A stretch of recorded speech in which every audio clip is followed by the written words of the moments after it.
নমস্কাৰ, স্বাগতম জনাইছো সকলো শিক্ষাৰ্থীক, বিশেষকৈ দশম শ্ৰেণীৰ সমাজ বিজ্ঞানৰ এক আমাৰ আলোচনা হ'ব HSLC পৰীক্ষাৰ্থীসকলৰ বাবে। ইতিহাসৰ লগতে আমি আজি আলোচনা কৰিম ভূগোলৰ এটা বিশেষ ধাৰণা, মহাদেশীয় বিস্থাপন বা সঞ্চাৰণ সূত্ৰ। এই সূত্ৰটো কোনে আৱিষ্কাৰ কৰিছিল, এই সূত্ৰৰ ফলত কেনেকৈ মহাদেশ আৰু মহাসাগৰসমূহ সৃষ্টি হ'ল তাৰ সম্পৰ্কে এক চমু আভাস।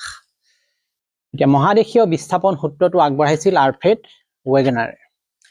তেওঁৰ মতে প্ৰায় ৩০০ নিযুত বছৰ পূৰ্বে পুৰাজীৱীয় কল্পৰ পাৰ্মিয়াম যুগত কি হৈছিলে, পৃথিৱীৰ সকলো স্থলভাগ একে জেগাত আছিল আৰু এই যে একত্ৰিত হৈ আছিলে গোটেই স্থলভাগখিনি, তাক বোলা হৈছিল পেনজিয়া।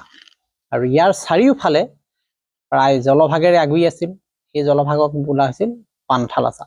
গতিকে আমি দুটা কনচেপ্ট পালো একে সময়তে যে পেনজিয়া আৰু পান্থালাছা কি, তোমালোকে এইটো কথা বিশেষ মনত ৰাখিবলৈ চেষ্টা কৰিবা। এতিয়া সময় বাগৰাৰ লগে লগে কি হ'ল, পেনজিয়া যিটো আমি স্থলভাগ একত্ৰিত হৈ থকা কৈছিলো, সি ফাট মেলিলে। আৰু ফাটটো কেনেকে মেলিলে, পূব পশ্চিম দিশে এটা দীঘল এখন সাগৰ সৃষ্টি হ'ল, যাক আমি তেথি সাগৰ বুলি কওঁ। ইয়াৰ ফলত পেনজিয়া দুটা ভাগত বিভক্ত হৈ গ'ল। উত্তৰ ভাগটোক কয় আংগাৰালেণ্ড আৰু বা লৰেছিয়া, আৰু দক্ষিণ ভাগটো হৈছে গণ্ডৱানালেণ্ড। প্ৰায় ২৫০ নিযুত বছৰ পূৰ্বে এই মধ্যযুগীয় কল্প যুগত এই ভূত্বকৰ ফাটন আৰু মহাদেশীয় সঞ্চাৰৰ ফলতে এই আংগাৰালেণ্ড আৰু লৰেছিয়া বা গণ্ডৱানালেণ্ডৰ পৰা পৃথকে পৃথকে মহাদেশ আৰু মহাসাগৰবিলাক সৃষ্টি হ'ল। বিশেষকৈ লৰেছিয়া বিভাজিত হৈ ইউৰোপ, এছিয়া, উত্তৰ আমেৰিকা, গ্ৰীণলেণ্ডৰ সৃষ্টি হয়। ঠিক তেনেকে গণ্ডৱানালেণ্ড বিভাজিত হৈ দক্ষিণ আমেৰিকা আৰু আফ্ৰিকা মহাদেশ, ভাৰত, আৰৱ অঞ্চল, মাডাগাস্কাৰ, অষ্ট্ৰেলিয়া আৰু এণ্টাৰ্কটিকাৰ সৃষ্টি হয়।